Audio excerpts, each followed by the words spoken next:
Now, Derrick Rose has had a very interesting career, and there have been talks about if he can make the Hall of Fame or not. In this video, we are discussing if Derrick Rose's career is enough to make the Hall of Fame.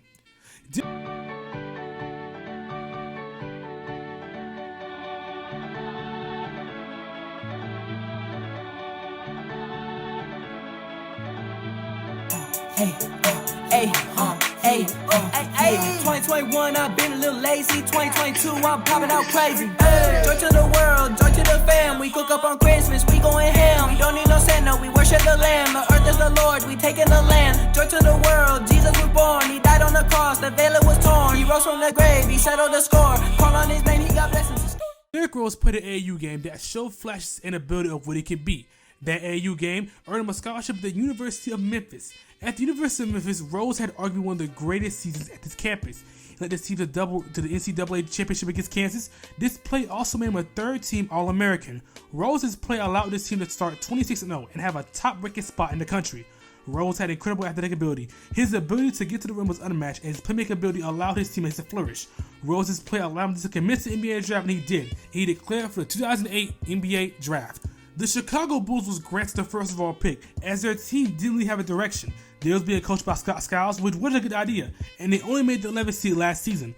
Rose was a contentious first overall pick, and he was picked first by the Bulls, and now they have their player who they think will be their franchise cornerstone for years to come. In Rose's rookie season, the Bulls changed their coach, as now they chose Vinny Del Negro to coach his team now. Rose's rookie season showed the flashes that were to come. He also had some promising pieces that were mentioned later on the line. Rose this season averaged 16.8 points, 6.3 assists, 9.3 rebounds on 47, 22, 78 splits. Rose led this team to a playoff berth where they faced the Boston Celtics. Now the Celtics was coming off an NBA championship, but their best player Kevin Garnett got injured and wasn't available for this playoff run. Rose and the Bulls capitalized on the weakened Celtics team. In Game 1, Rose dropped 36 and led this team over the Celtics to win Game 1. In Game 2, Ben Gordon stole the show and dropped 41 points as Rose was having an off night. This night for Gordon wasn't enough, as the Celtics still won this game 118-115. In Game 3, with the series tied 1-1, Rose had another off night, and the Celtics showed their dominance and won this game 107-86. In Game 4, Rose dropped 23, and with the contributing factors from the bench, it propelled him to win this game and tie the series up 2-2. In Game 5, Rose only dropped 14, but Ben Gordon took some of the shooting low, and also the bench contributed, but they still lost this game 106-104, as the Celtics went up in this series 3-2. Now the Bulls at this point had shown some promise, and they have shocked people as they were competing with the defending champions. Even though he didn't have their best player, many people still expect themselves to sweep or win in 5 games. In Game 6, John Salmon decided to drop 35 tonight, and Rose dropped 28. And even with Ray Allen dropping 51, the Celtics still lost, and now the Bulls have tied the series up 3-3. In Game 7, with this series that many people didn't anticipate to go to Game 7, Rose dropped 17, and again Ben Gordon stepped up and dropped 33. But it wasn't enough, as the Celtics won this game thanks to their defense and shutting down Rose. Rose showed the flashes of what he will be, but the rookie mistakes got the best of him as he underperformed in this series, and the Bulls lost his first round, but this team showed promise. In the next season, Ben Gordon was gone, as he only signed a 1-year deal previously, but now I think it's time to introduce the supporting cast around D. Rose. Joakim Noah was drafted by the Bulls in 2007. He played a pivotal role in the previous season against Celtics to help them push them to 7 games. Noah's defensive ability allowed this team to flourish. Taj Gibson was drafted by the Bulls in 2009, and he was known for his high energy and good defense. He also developed a good scoring ability. Gibson was the pivotal piece in the starting lineup and the bench when he was transitioning there. Luol Deng was drafted by the Bulls in 2004, and after a slow start to his career and injuries, he began to break out by 2008 and became a solid scoring option for this team moving forward. Those are their main contributing teammates this season. Now Rose again began to improve this season as he averaged 20.8 points, 6.0 assists, 3 rebounds on 48, 26, 76 splits. Rose again led his team to AFC and win against the Cleveland Cavaliers where he lost in 5 games, but next season will be a turning point for this team. Now next season the Bulls introduced some new faces, so let's meet them. Carlos Boozer was drafted by the Cavs in 2002. He was then traded to the Jazz, where he stayed there until 2010 and he flourished. He was able to get some all-star nods and also played well as a starting power forward for the Jazz. He was then traded in a signing trade in 2010. Kyle Korver was drafted by the 76ers in 2003. He was traded to the Jazz in 2007 and he found his way onto the Bulls.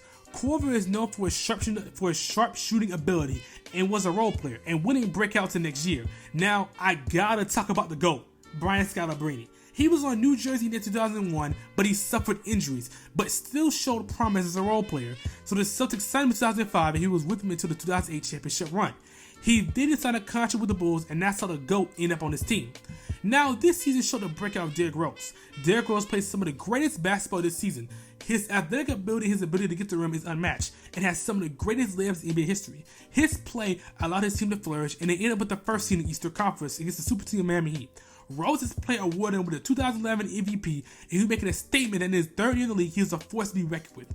Rose this season averaged 25 points, 7.7 assists, 4.1 rebounds on 44, 32, 85 splits. Rose, in only his third year, is not even at his full potential at this point, and his play has transformed his team to compete with the super team Miami Heat. They went to the playoffs as a team thinking that they might beat them. In the first round, the Bulls was playing the Indiana Pacers. This Pacers team is being led by a scorer named Danny Granger. And hey, look, a young Paul George. In game 1, Derrick Rose showed out as he dropped 39 points, also had 3 blocks. Joakim Noah played a great defensive game as the Bulls won this game 104-98. In game 2, Rose dropped 36 as he performed great again and led his team to victory, and now they're up 2-0. In game 3, Rose dropped 23 as he underperformed a little bit, but the team stepped up and won this game to be up 3-0. In game 4, the Pacers are fighting them as Rose underperformed and Granger dropped 24 to have this series 3-1. In game 5, the Bulls showed their dominance as they won 116-89. Rose dropped 25 and Deng dropped 24 as the Bulls were out in the first round with only 1 loss and move on to the semifinals. In the second round, the Bulls went on to face the Atlanta Hawks, who didn't hit their ceiling yet, as they ironically are going against Kyle Korver, who will be on their team later on. The Hawks are being led by a scorer named Joe Johnson. Joe Johnson threw over scorer, and this team is anchored on defense by Al Horford. In game 1, Rose underperformed as he had 24 points and a negative 4 plus minus, and Joe Johnson dropped 34 and led the Hawks to victory with a score of 103-95.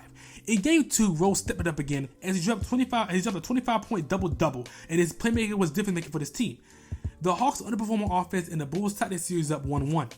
In game 3, Rose definitely stepped it up and dropped 44 points and led his team to be up 2-1 this series. In game 4, Rose dropped 34, but his team underperformed as the Hawks' offense was firing all cylinders and tied this series up 2-2. In game 5, Rose dropped 33 and his bench performed as well as Deng dropped 23. The Bulls won this game 95-83 and were up 3-2 in this series and looking to close out next game. In game 6, Rose only dropped 19, but the whole team stepped up and pulled their weight as the Bulls beat the Hawks 93-73 as the Hawks underperformed and the Bulls moved on to the Eastern Conference Finals. In the Eastern Conference Finals, it was a showdown everyone was running for. The Miami Heat being led by the terminal LeBron James, Dwayne Wade, and Bosh against Chicago Bulls being led by Derrick Rose. How many people felt like LeBron should have won MVP this season? So many people used this series to see who was the real MVP. In game 1, Rose continued to play well as he dropped 28 points, and Deng, his running mate, also contributed with a 20-plus point game. Bosh tried to save his team as he dropped 30 points, but it wasn't enough as the Bulls won this game to be up 1-0. In game 2, Rose played decent and dropped 21, but LeBron showed out as he underperformed in game 1, but he came to play as he dropped 29 and led the Heat team to tie this series up 1-1. In game 3, Rose played decent again and he dropped 20, but Boozer, who became the starting power forward this season, dropped 26 points, but it wasn't enough as Braun dropped 34 points, as Bosh dropped 34 points and Braun dropped 22, and played good defense down the stretch to be up 2-1 this series. In game 4, Rose, Boozer, and Deng all dropped 20-plus points, but it wasn't enough as Braun dropped 35 and played excellent this game to win and be up 3-1 this series. In game 5, it was a close battle as all the big 3 Miami Heat members all dropped 20-plus points and played good defense to not allow Rose's running mates to cook. Rose dropped 24, and Noah played good defense to only allow the offensive overpowered Heat to only drop 83 points, but it wasn't enough as the Heat beat the Bulls 83-80. Rose played the best he could, but the team he went against was just superior, but he showed his potential in this league against the best in the world. The next season, the Bulls drafted a player named Jimmy Butler. I wonder what he'll become in this league. Anyways, the Bulls went into the season expecting to make a deep postseason run, and especially with how they lost last season and who won the NBA championship, they felt like they could be in that position. They finished first in the league again with a record of 50-16, again making the Heat number 2 seeds. Rose had injuries this season as he only played 39 games, but he was still slated to be an All-Star. Rose this season averaged 21.8 points, 7.9 assists, 3.4 rebounds on 43, 31, 81 splits. Rose played in the first round against 76ers, but would get injured in the first game and wouldn't play the rest of the series, which in turn caused the Bulls to lose the first round. Now many people thought this injury was minor, as it happened while he was trying to jump, but it turned out to be more severe. The crazy part about it was that Tom Thibodeau, the coach's Bulls at the time, put Rose in to get a triple-double even though they were up by 12 with 1:22 to go in the game. This injury turned out to be a torn ACL in his left knee and would require surgery immediately. He will be out for 8 to 12 months estimated. After this injury, Rose wasn't the same even when he came back, but the player they drafted, Jimmy Butler, started to prove it was coming into that starting role. Rose came back in the 13-14 season, but had to get right knee surgery again after only playing 13 games. This starts a string of injuries for D Rose, and I'll list off some of them. Left abductor strain, right hamstring tendonitis, sore leg, sprained knee, right hamstring tendonitis, sprained left ankle, orbital fracture, torn right knee meniscus, left knee soreness, left hamstring, strained left hamstring, sprained ankle, left ankle sprain. These are injuries he got while in Chicago, and he tried again and again to make comebacks, but he was never the same player. Now, there were flashes where we saw the old Derrick Rose, like in 2015, when he made the game-winning three against Cleveland in a very iconic moment. This made people think that Derrick Rose, and if he could possibly play at a similar level, but he just didn't. He didn't get traded to the Knicks in the 2016-2017 season, and he played there for one season before bouncing around the league for a little bit. Now, I cannot make a D-Rose video without mentioning this game. On October 31st, 2018, Rose was playing for the Timberwolves, and he was having a good season at this point compared to his other ones post-injury. He went into this game against the Jazz and dropped a career high of 50 points. In this game, you can hear the emotion of the crowd, and you can hear how Rose has so many fans and how so many people want to succeed. Rose, in a tearful interview, described his emotions while playing in this game. Man, I worked my ass off, bro.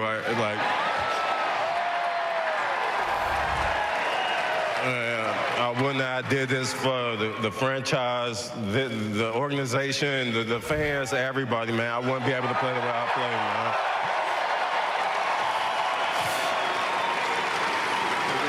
We weren't sure if it was the throwback jersey you were wearing, but you did look like Derrick Rose of old. And what did it feel like going through from beginning to end?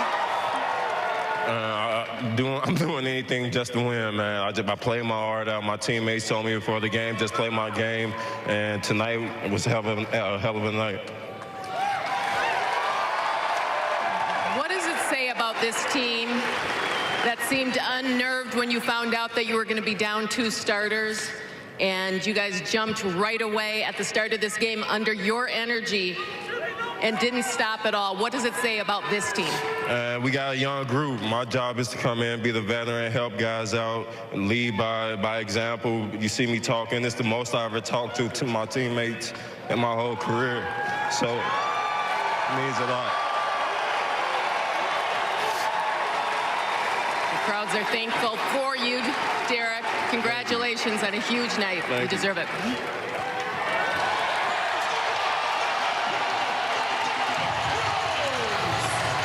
Rose became a good bench player for teams and is still leading his day. At this point, he's playing for the Memphis Grizzlies.